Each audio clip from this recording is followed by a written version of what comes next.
I am one of the biggest From Software fans you will ever find. But even I can't defend this. Like me.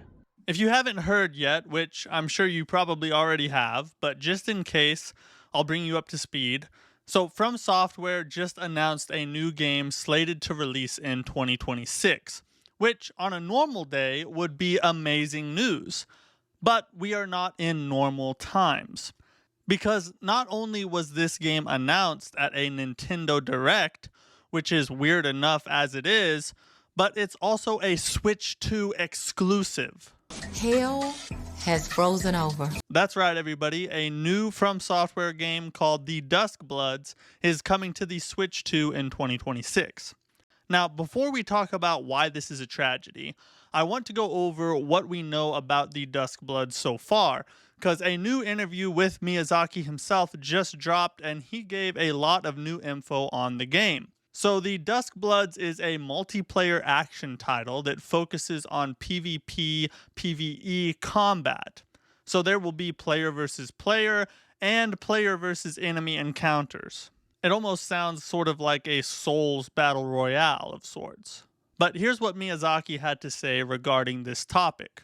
Regardless of whether it's PvP or PvE, the idea is to provide players with an experience that allows them to learn and hone their skills as they play. We've therefore designed the PvE boss encounters to present a tough challenge and a sense of accomplishment upon defeating them. So it looks like they are kind of trying to have a little something for multiple kinds of players, which is cool, but another thing he revealed was the sort of standard gameplay loop for the Duskbloods. Here's what he had to say about that. The game has a so-called hub area, where players can choose their character, customize them, and enter online multiplayer. Online multiplayer supports up to 8 players. Upon concluding an online match, players then return to the hub, at which point they receive some sort of reward, whether they win or lose. Using these rewards, players can further customize their character, and so continues the cycle. Online matches are generally last player standing. However, there are certain cases where victory conditions differ. For example, players may be tasked with teaming up to take down a powerful boss enemy, or find themselves in other special circumstances. So I don't know if you guys got a chance to play Night Rain in the playtest, but I did, and this sounds very similar to a standard Night Rain session. The only major difference is that you can fight other players, which is a red flag to me, because I think FromSoft fans will have enough of the multiplayer format after Night Rain comes out. And they will probably be yearning for a classic style FromSoft Souls-like. Heck, some fans are already upset enough at Night Rain. Now, he also spoke about some of the new abilities and mechanics that will be present in the Duskbloods. The Bloodsworn possess superhuman abilities thanks to special blood, so their actions are more dramatic than anything seen in our previous titles. Even basic character actions in this game, such as sprinting, super jump, and double jump, are designed to be dynamic and stress-free, and are complemented by each other's own unique weapons and abilities, allowing for a wide range of creativity. Also, and while this isn't directly related to the Bloodsworn themselves, the setting allows for the depiction of firearms and such, and every character is equipped with some means of attacking from a distance. I feel this is one of the game's unique aspects when compared to our previous titles. I hope these new action elements are one area that players will enjoy. So it looks like FromSoft is going even further in the direction of player agility and mobility, which makes sense for this type of game, but you may have noticed that he made reference to the Bloodsworn. This is kind of the race that you play as and has to do with the story and lore of the Duskbloods. Here's what Miyazaki had to say about the Bloodsworn. The game's protagonists or characters controlled by the player are known as Bloodsworn. The Bloodsworn are a group whose members have achieved superhuman abilities through the power of special blood. As a general concept, they are similar to vampires, but they are not portrayed as the horrifying monsters you might associate with traditional vampirism. We tried to extract the sort of romantic aspects we found interesting from the concepts such as vampires and blood, and reinterpreted them as the Bloodsworn. In the Duskbloods, the Bloodsworn are competing for something known as First Blood. As human society reaches an end, first blood flows in an event known as the Twilight of Humanity.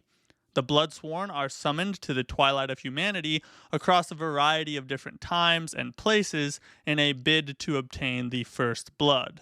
And he also stated that there will be over 12 different playable Bloodsworns, or characters. So that is quite a few compared to something like Night Rain that only has 8. And each of the Bloodsworn has their own unique weapons and abilities. But there is no character creation, which, I'll be honest, is kind of a letdown. But this is what he had to say about character customization. Each character can be customized to a certain extent, allowing players the fun of building a character that feels like their own. So although there is no character creation, there is character customization.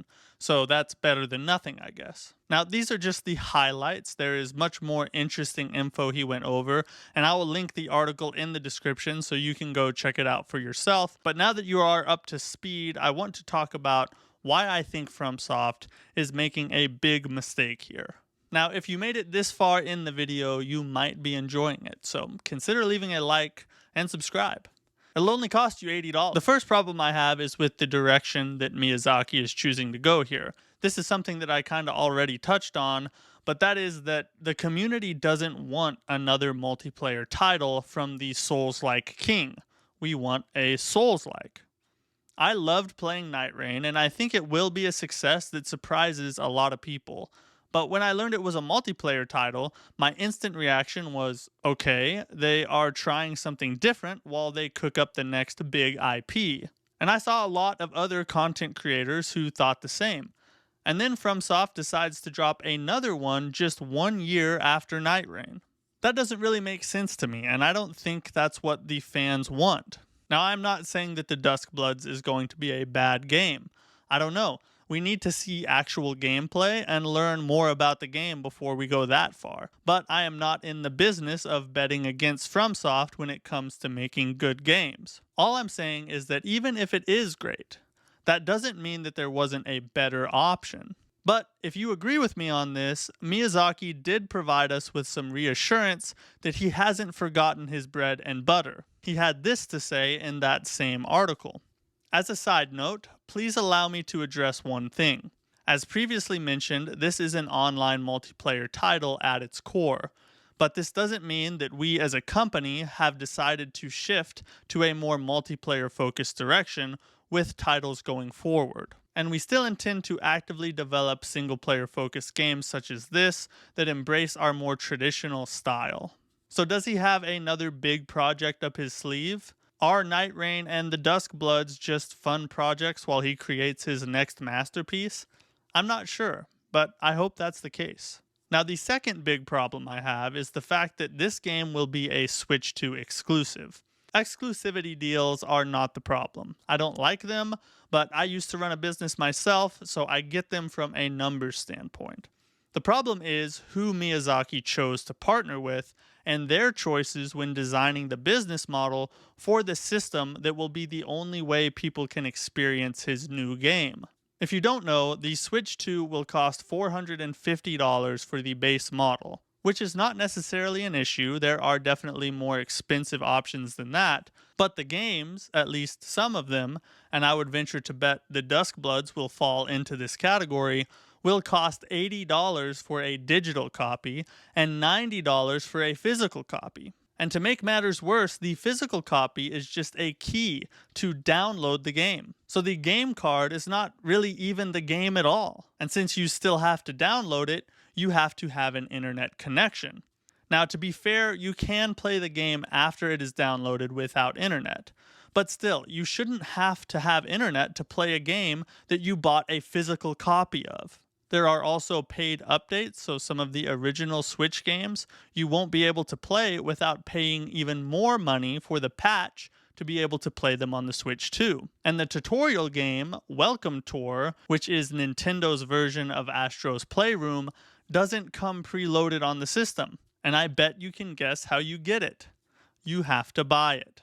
So all this means that if you want to play the Duskbloods, you are most likely looking at a minimum investment of $530 before tax for a system that seeks to suck money out of you anytime you breathe in its general direction. So not only is this the most predatory console I have ever seen, it also will limit the game's quality to a certain extent. Obviously, this will be an upgrade from the original Switch, but it's still very much a Nintendo system. So it will not have near the capability of, say, a PS5 or a PS6 or an Xbox or PC for that matter. At this point, the best we can hope for is that this is a timed exclusive or something like that. But judging by Nintendo's death grip on IPs, I wouldn't get my hopes up. So, Miyazaki, as much as it pains me to say, I'm still going to play your game. But I'm going to be mad about it.